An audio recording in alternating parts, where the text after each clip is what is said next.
श्री शिवाय नमस्तुभ्यम। आप सभी का हमारे रंजना 247 भक्ति चैनल में दिल से स्वागत है। उत्तराखंड में स्थित केदारनाथ धाम के बारे में तो आप सभी जानते हैं कि यह देवों के देव महादेव के सबसे प्राचीन मंदिरों में से एक है।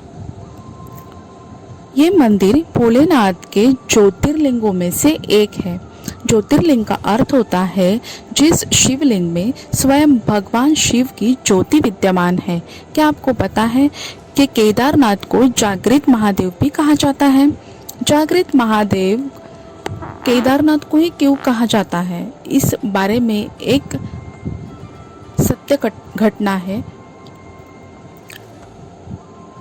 आज की इस वीडियो में आप ऐसे ही एक सच्ची घटना का रसपान करने वाले हैं, जिसमें कहते हैं कि जब भोलेनाथ के भक्त सच्चे मन से उन्हें बुलाते हैं, पुकारते हैं, तब तो वो हर हाल में अपने भक्तों की इच्छा पूर्ण करते हैं।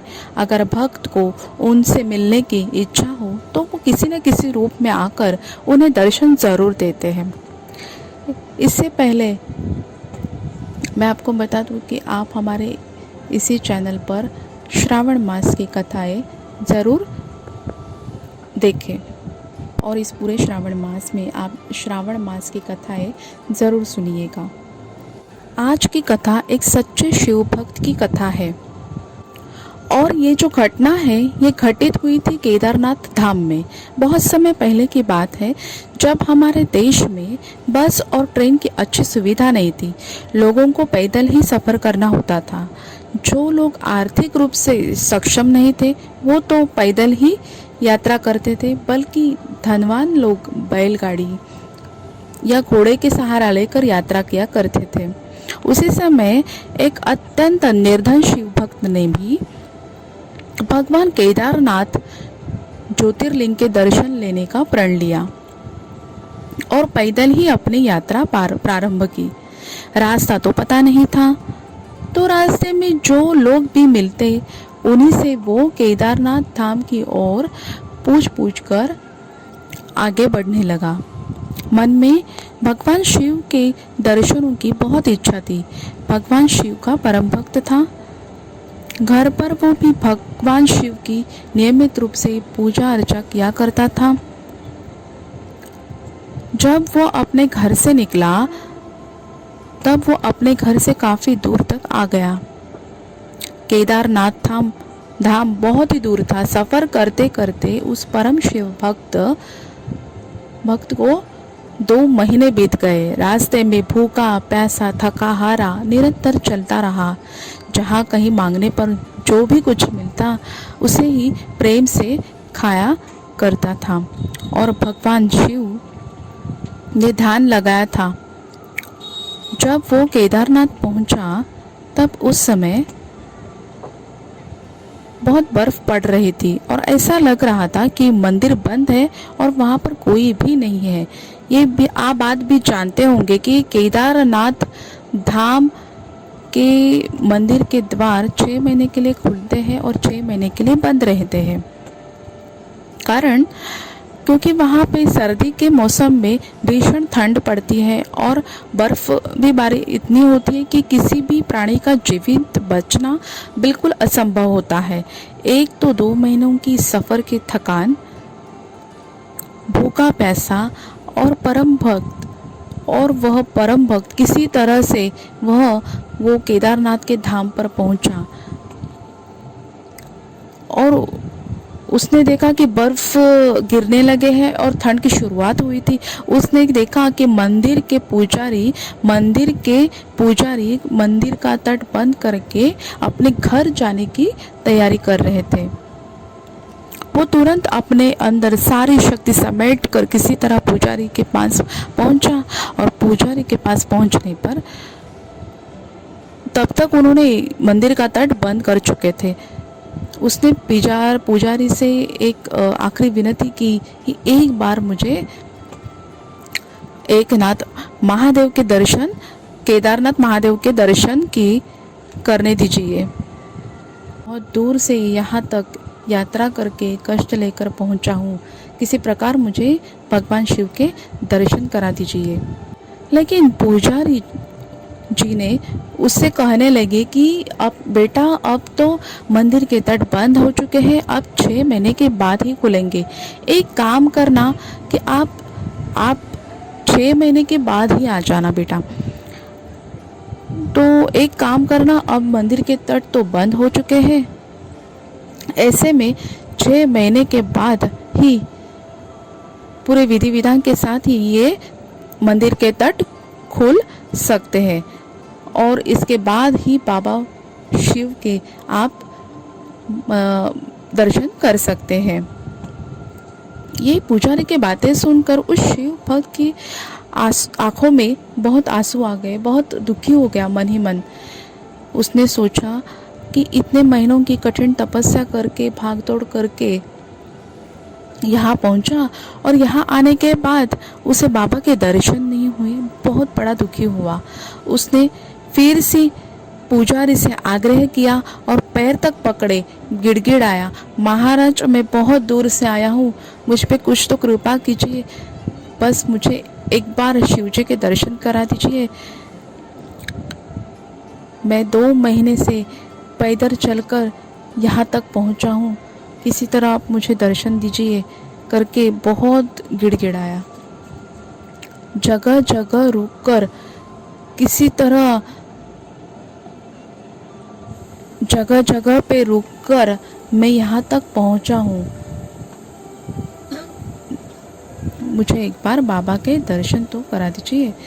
फिर पुजारी जी ने उसकी एक नहीं सुनी। अगर वापस पुजारी जी ने वही कहा कि दर्शन करना है तो 6 महीने के बाद ही आना,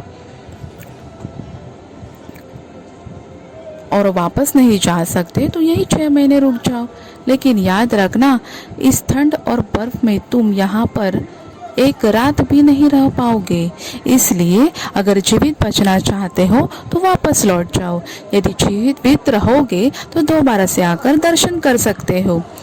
इस तरह तो अभी हम तट बंद कर चुके हैं, अभी हम वो नहीं खोल सकते। अगर कोई धनवान व्यक्ति होता तो शायद एक बार के लिए पुजारी जी उसके लिए द्वार खोल भी सकते थे, लेकिन हालांकि ऐसा कोई नहीं कर सकता।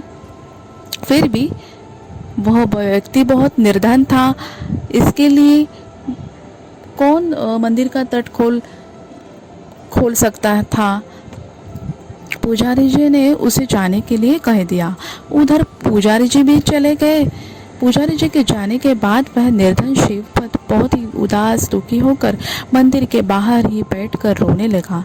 उसने एकाएक यह मन बना लिया कि मैं अब यहाँ से दर्शन किए बिना यहाँ से हिलूंगा ही नहीं, मैं घर पर जाऊंगा ही नहीं और यहाँ से हिलूंगा भी नहीं, चाहे मुझे 6 महीने यहीं पर क्यों न बिताना पड़े।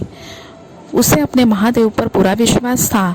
उसे विश्वास था कि महादेव कोई न कोई लीला अवश्य दिखाएंगे और मुझे दर्शन अवश्य देंगे और वो बाबा केदारनाथ के दर्शन अवश्य करेंगे।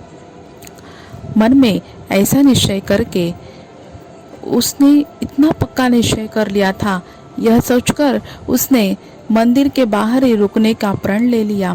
कहते हैं कि भोलेनाथ बहुत ही दयालु है, उनके लीला भी अपरंपार होती है।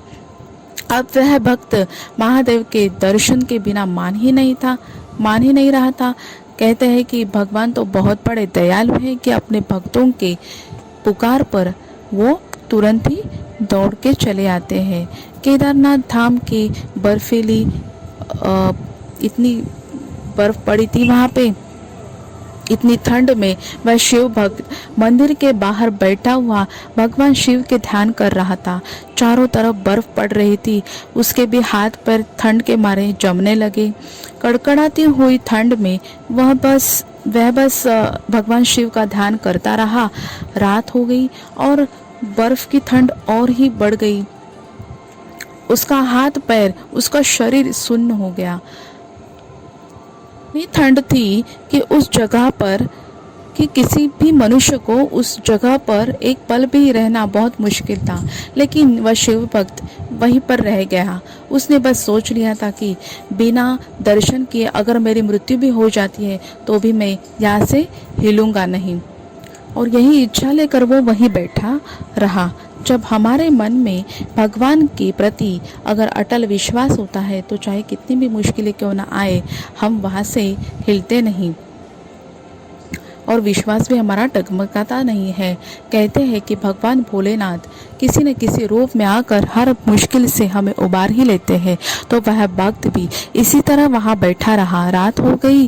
रात होते समय रात के अंधेरे में एक अघोरी बाबा उसकी ओर आते हुए उसके दिखाई दिए। देखते ही देखते वो अघोरी बाबा उसके पास आ गए और उन्होंने उसके सिर पर हाथ रखकर पूछा कि बेटा, तुम इस घने दाट अंधेरे में क्या कर रहे हो? फिर उस शिव भक्त ने अघोरी बाबा को सारा हाल कह सुनाया।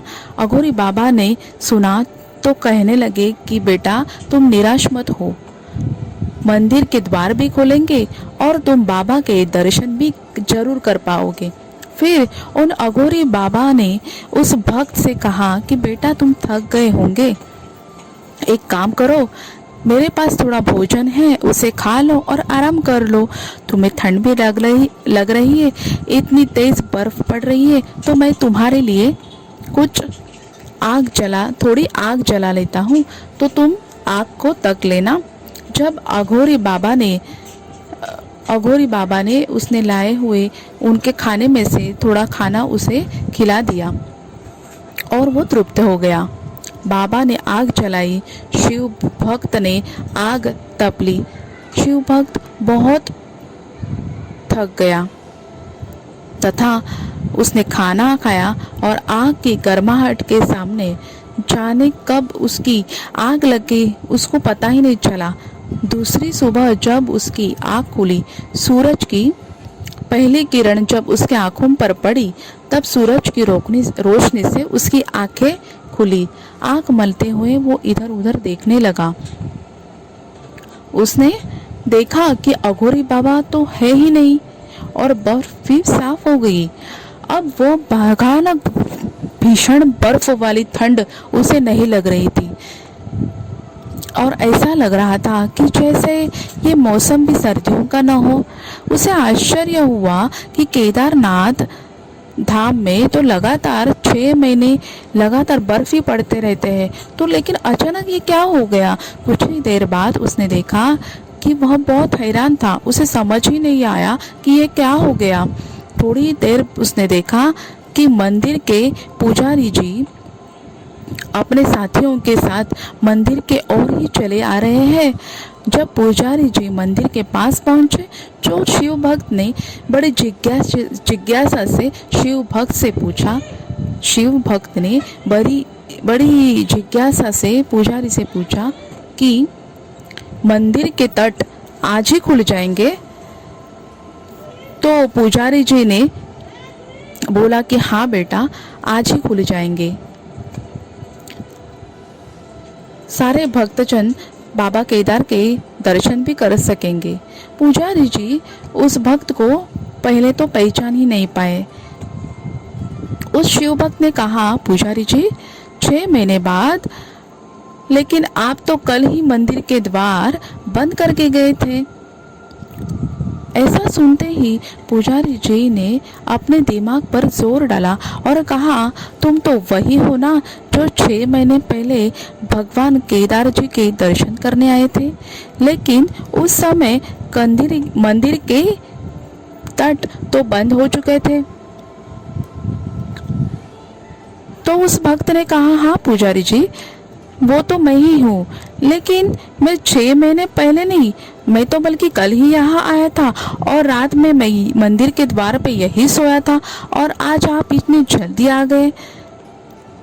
6 महीने कहाँ से हो गए पुजारी जी? भक्त की बात सुनकर पुजारी जी को बड़ा संदेह हुआ। पुजारी जी यह भी जानते थे कि यहाँ पर ऐसी बहुत सारी घटनाएं होती रहते हैं और वो स्वयं भगवान शिव करते रहते हैं।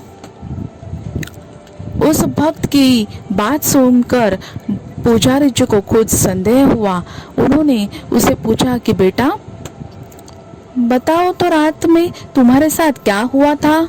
तब उस मासूम शिव भक्त ने पुजारी जी को रात की घटी हुई सारी कहानी कह दी। कहने लगा कि बाबा, रात में मेरे पास एक अघोरी बाबा आए थे। बहुत ठंड पड़ रही थी, मैं भूखा था, तो उन्होंने मुझे खाना दिया और आग तापने के लिए जलाई, फिर मुझे आराम करने के लिए कहा। और तो यह सब सुनकर पुजारी जी ने शिव भक्त से कहा कि बेटा बाबा कैसे दिखते थे, जरा बताओ तो। शिव भक्त कहने लगा, एकदम अघोरी बाबा की तरह दिख रहे थे। लंबे लंबे बाल, हाथ में त्रिशूल, माथे पर त्रिकोण था। इतना सुनते ही पुजारी जी और उनके साथी उस शिव भक्त के चरणों में ही गिर गए और कहने लगे, बेटा तुम धन्य हो कि तुमने खुद शिव भगवान के दर्शन किए हैं। खुद भगवान शिव आपके पास, तुम्हारे पास चले आए थे और भगवान शिव ने ही अपने योग माया से तुम्हें पूरे 6 महीने के कालखंड को छोटा कर दिया, कम कर दिया और तुम्हें दर्शन दिया है। बेटा ये सब तुम्हारे सच्ची भक्ति निष्ठा का फल है। यह सिर्फ तुम्हारी सच्ची श्रद्धा के कारण हुआ है। हम इतने वर्षों से भगवान शिव की भक्ति कर रहे हैं, लेकिन आज तक भगवान शिव के दर्शन नहीं पा सके। लेकिन तुम्हें तो साक्षात भगवान शिव ने दर्शन दी है और तुम्हारी रक्षा भी की है। तो यही कारण है कि केदारनाथ धाम को जागृत महादेव कहा जाता है। कहते हैं कि बाबा अपने भक्तों को बहुत ही जल्द दर्शन देते हैं। जो भक्त अपने मन में बाबा के दर्शनों की इच्छा रखते हैं, बाबा उनकी रक्षा भी करते हैं और उन्हें दर्शन भी अवश्य देते हैं। अगर आपको ये वीडियो श्रावण मास की कथा की वीडियो अगर पसंद आई हो तो उसे ज़्यादा से ज़्यादा शेयर कीजिए और ज़्यादा से ज़्यादा लोगों तक इसे पहुंचाइए। और पसंद आई होगी तो इस वीडियो को ज़रूर अवश्य सब्सक्राइब करें। धन्यवाद।